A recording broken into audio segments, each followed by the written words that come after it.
मैं नरेंद्र दामोदर दास मोदी आज मोदीनामा में आपको सुनाएंगे प्रधानमंत्री नरेंद्र मोदी का 3 दिसंबर 2016 का वो भाषण जब प्रधानमंत्री नरेंद्र मोदी ने मुरादाबाद से भ्रष्टाचार पर हमला बोला था।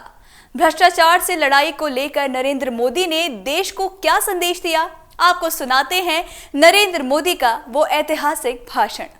किसी ने मुझे चिट्ठी नहीं लिखी थी कि मोदी जी अब तो आप उत्तर प्रदेश के हो, हमारे उत्तर प्रदेश के सांसद हो, अब प्रधानमंत्री बन गए हो, हमारे गांव में बिजली का कुछ करो। मुझे किसी ने चिट्ठी नहीं लिखी थी। मैंने खुद होकर के अफसरों को बुलाया, मैंने उनको पूछा, बताओ भाई, आजादी के 70 साल होने आ रहे हैं, कितने गांव हैं देश में जहां अभी भी बिजली का खंभा नहीं पहुंचा है। भाइयों बहनों, मैं चौंक गया जब मुझे बताया गया 18,000 से अधिक गांव ऐसे हैं जहां बिजली का खंभा नहीं पहुंचा। मैंने लाल किले पर से घोषणा की। घोषणाएं करने वाली सरकारें तो बहुत आई, लेकिन घोषणा कर करके हिसाब देने वाली पहली सरकार आपके चरणों में बैठी है। घोषणाएं तो हर एक ने की, बहुत की, लेकिन हिसाब देने वाली ये पहली सरकार है जो जनता को पाई पाई का हिसाब दे रही है, पल पल का हिसाब दे रही है, और देश की जनता ही हमारी मालिक है। ये सरकार की मालिक हिंदुस्तान के 125 करोड़ लोग हैं। ये प्रधानमंत्री के भी मालिक इस देश के 125 करोड़ लोग हैं। वही मेरा हाई कमांड है। ये जनता जनार्दन, यही मेरा हाई कमांड है। न मेरा कोई नेताजी है, न मेरा कुछ नहीं, जो कुछ भी है आप ही लोग हैं।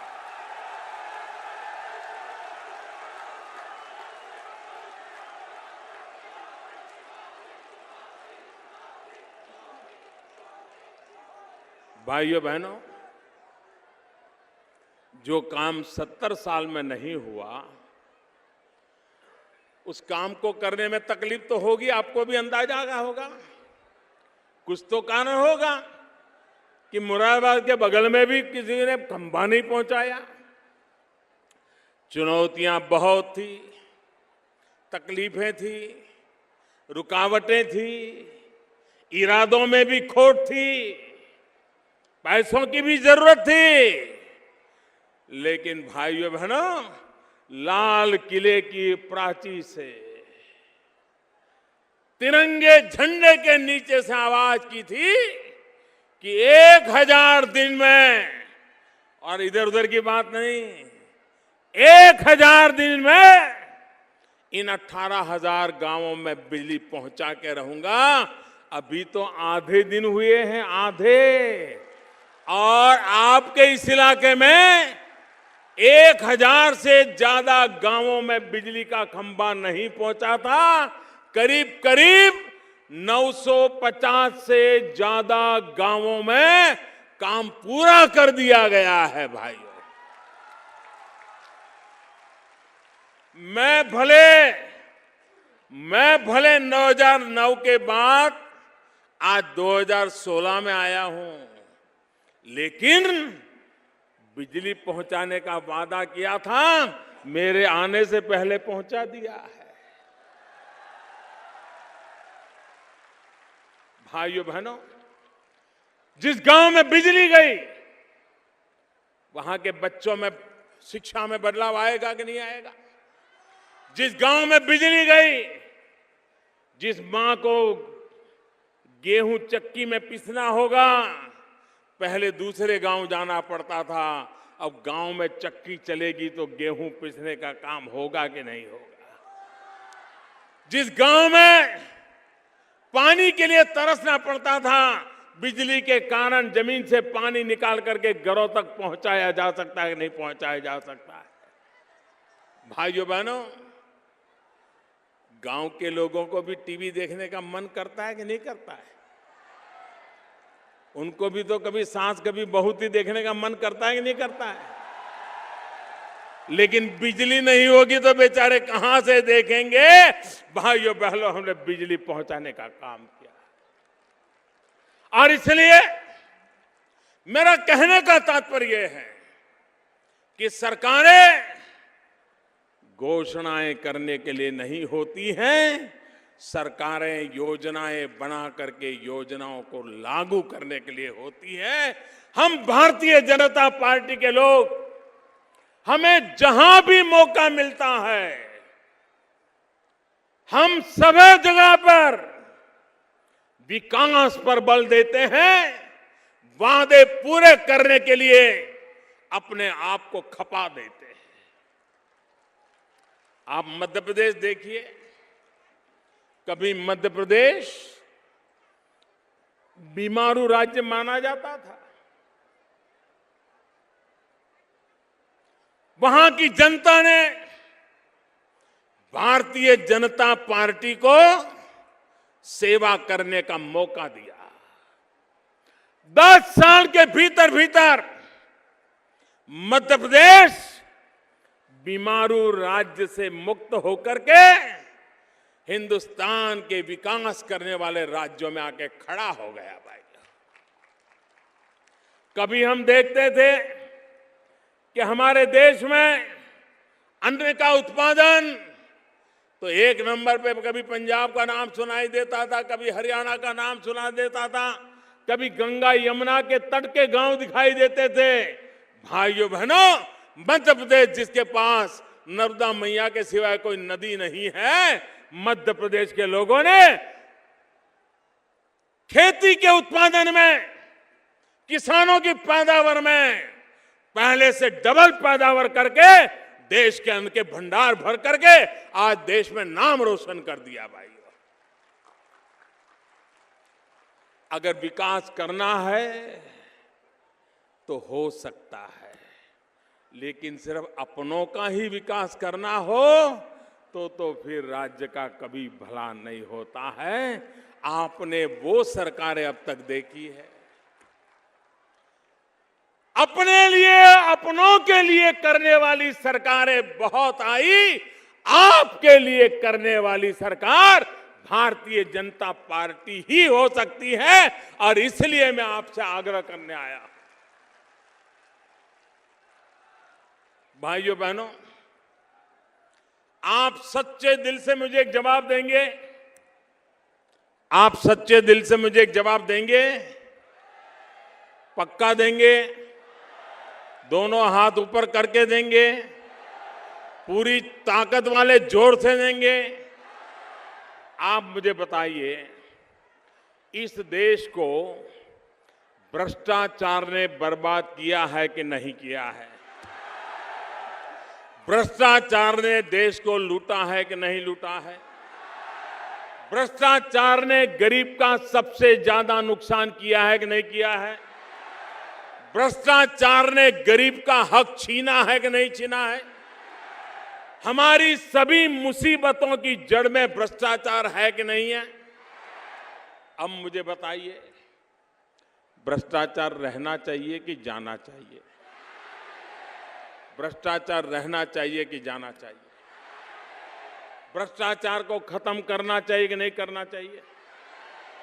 मुझे बताइए, ये अपने आप जाएगा क्या? ये अपने आप जाएगा क्या? ये भ्रष्टाचार ये कहेगा अब मोदी जी आप आए हो, मुझे डर लगता है, मैं जाता हूं, जाएगा क्या? नहीं जाएगा क्या? उसको डंडा लेके निकालना पड़ेगा कि नहीं निकालना पड़ेगा? कानून का उपयोग करना पड़ेगा कि नहीं करना पड़ेगा? बेईमान लोगों को ठीक करना पड़ेगा कि नहीं करना पड़ेगा? भ्रष्टाचारियों को ठिकाने लगाना पड़ेगा नहीं लगाना पड़ेगा? ये काम करना चाहिए कि नहीं करना चाहिए? करना चाहिए कि नहीं करना चाहिए? अगर कोई करता है तो गुनहगार है क्या? नहीं, कोई भ्रष्टाचार के खिलाफ लड़ाई लड़ता है तो गुनहगार है क्या? कोई भ्रष्टाचार के खिलाफ लड़ता है तो गुनहगार है क्या? भाइयों बहनों, मैं हैरान हूं, आजकल मेरे ही देश में कुछ लोग मुझे गुनहगार कह रहे हैं। मैं हैरान हूं भाइयों। क्या कारण है? क्या मेरा यही गुनाह है कि भ्रष्टाचारियों के दिन बुरे होते जा रहे हैं? क्या यही गुनाह है मेरा कि गरीबों को हक दिलाने के लिए काम कर रहा हूं? क्या यही है मेरा गुनाह कि गरीबों का हक छीनने वालों को अब हिसाब देना पड़ रहा है? भाइयों बहनों, जब कभी खबरें सुनते थे कि किसी के घर में रेड लगी तो बिस्तर के नीचे से करोड़ों करोड़ों रुपये मिल गए। ये पैसे किसके थे भाई? ये पैसे किसके हैं? ये पैसे किसके हैं? हिंदुस्तान की पाई पाई पर अगर किसी का अधिकार है तो 125 करोड़ देशवासियों का है। दोस्तों, मैं लड़ाई लड़ रहा हूं आपके लिए। भाइयों बहनों, ज्यादा से ज्यादा ये मेरा क्या कर लेंगे भाई? नहीं बताइए, क्या कर लेंगे? अरे हम तो फकीर आदमी हैं, झोला लेके चल पड़ेंगे जी।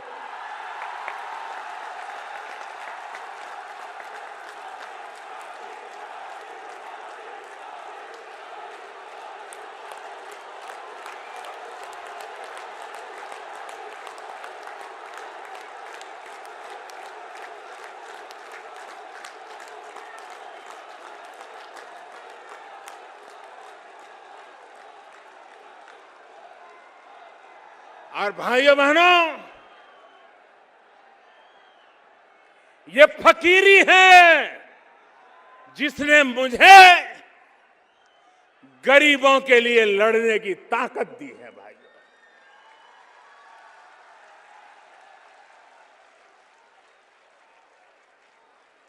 बैंकों का राष्ट्रीयकरण हुआ था, गरीबों के नाम पे हुआ था, लेकिन इस देश के आधे से अधिक लोग थे जिन गरीबों को कभी बैंक के दरवाजे तक जाने का मौका नहीं मिला था। जब मैंने कहा मैं सबसे पहले गरीबों का बैंक में खाता खुलवाऊंगा, मैं सबसे पहले गरीबों के लिए बैंक में खाता खुलवाऊंगा, तो लोग मेरी मजाक उड़ा रहे थे। भाइयों बहनों, खाता खुलवाया कि नहीं खुलवाया? खुलवाया कि नहीं खुलवाया? ये बड़े बड़े लोग अपने पॉकेट में प्लास्टिक करेंसी रखते, कार्ड रखते, कार्ड। कुछ लोगों के जेब में तो 5-5, 10-10 कार्ड होते हैं। मैंने कहा ठीक है, तुम बड़े बड़े बाबू अपने कहे, मैं भी गरीबों को दूंगा। 20 करोड़ गरीबों को रुपए कार्ड दे दिया, 20 करोड़ गरीबों को दे दिया। भाइयों बहनों, अगर इस देश के गरीब को ताकत दी जाए तो गरीबी कल खत्म हो जाएगी। ये ताकत मेरे गरीबों में है। गरीब मांगने वाला नहीं होता है, गरीब देने वाला होता है।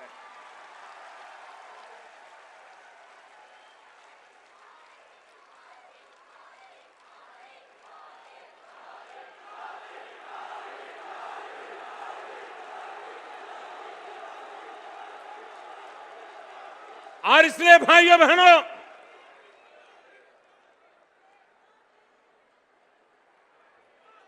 इन्होंने क्या किया?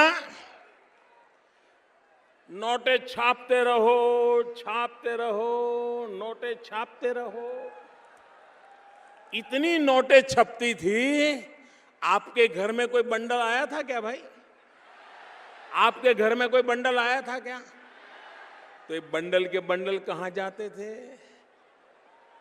नोटें छप रही थी, महंगाई बढ़ रही थी और नोटों के बंडल कहीं छिप जाते थे।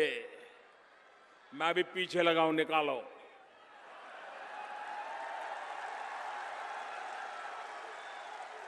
आ रहा है, आपने देखा होगा कोने कोने से। और कुछ लोग तो गरीबों के जाके पैर पकड़ते हैं। अरे तुम तो कितने अच्छे हो, तेरे दादा मेरे यहां मजदूरी करते थे, तेरी माँ मेरे बर्तन साफ करती थी, अरे तुम तो बहुत अच्छे हो, देखो बच्चे बड़े हो गए हैं, ऐसा करो मेरा ये 2-3 लाख रुपया तुम्हारे खाते में डाल दो।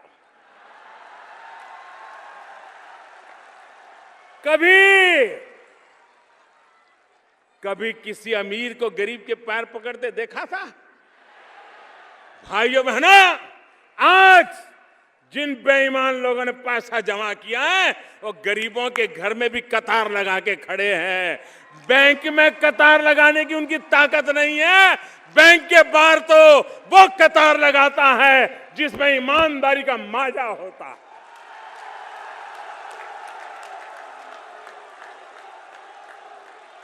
जिसमें दम होता है, जो बैंक के बाहर कतार लगाता है। बेईमान लोग गरीबों के घर के बाहर चोरी छुपकी से कतार लगाए हैं। उनको कह रहे ये जनधन अकाउंट मैंने खोला था तब गरीबों को भी पता नहीं था कि कैसे काम आएगा।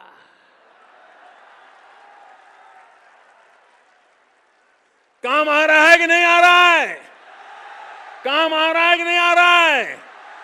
लेकिन एक बात कीजिए, मैं देश के सभी जनधन अकाउंट वाले गरीबों को कहना चाहता हूं, जिसने भी आपको पैसा दिया है, जिसका भी पैसा अपने बैंक में रखा है, वो उठाइए मत।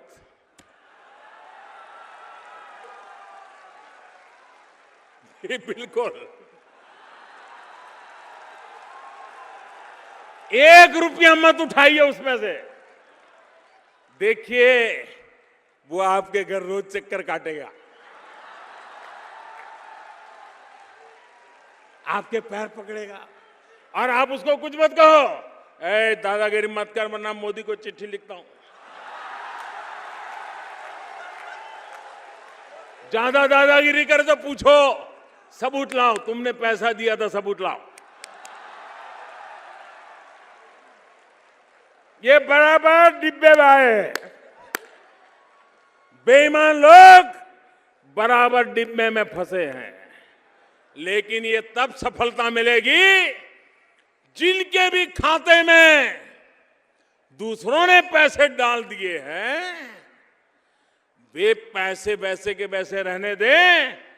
ये सारा ठीक ठाक होना चाहिए। मैंने 50 दिन मांगे हैं, मांगे कि नहीं मांगे भाइयों? 50 दिन तकलीफ पड़ेगी, मैंने कहा है कि नहीं कहा है? मुसीबत धीरे धीरे धीरे कम हो रही है, लेकिन वो थोड़ी धीरे धीरे कम हो रही है। लेकिन मैं देश के नागरिकों को सलाम करता हूं। भाइयों बहनों, ये कतार कतार की चर्चा करने वाले नेताओं से मैं पूछना चाहता हूं, भूल गए? अरे चीनी के लिए भी तो कतार में कभी खड़ा रहना पड़ता था, मिट्टी का तेल लाने के लिए कतार में खड़ा रहना पड़ता था, PL 480 गेहूं लेने के लिए कभी कतार में खड़ा रहना पड़ता था। आपने देश को कतार में 70 साल तक खड़ा किया है। उन कतारों को खत्म करने के लिए ये मैंने आखिरी कतार लगाई है भाइयों बहनों।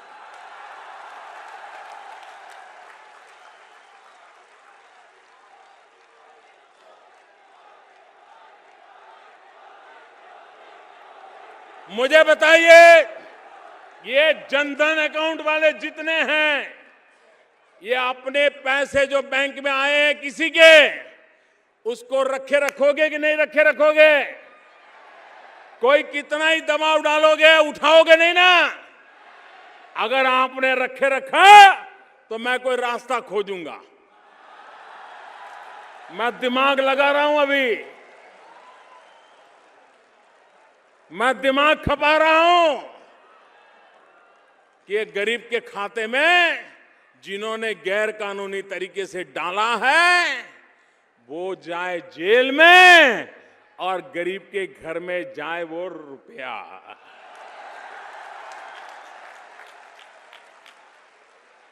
और वो कोई दयादान नहीं है, उन्हीं का है, ये उन्हीं को लूट करके इकट्ठा किया है। भाइयों बहनों, मैं हैरान हूं, आपने देखा होगा अच्छे अच्छे लोगों के चेहरे पर से चमक चली गई। पूरा दिन मोदी मोदी कर रहे हैं, मोदी मोदी। पहले पूरा दिन करते थे money money money money money, अभी बोल रहे हैं मोदी मोदी मोदी। अगर आप ये वीडियो YouTube पर देख रहे हैं तो हमारे चैनल को सब्सक्राइब करें और बेल आइकन को दबाना ना भूलें। अगर आप Facebook पर ये वीडियो देख रहे हैं तो हमारे पेज को लाइक करें।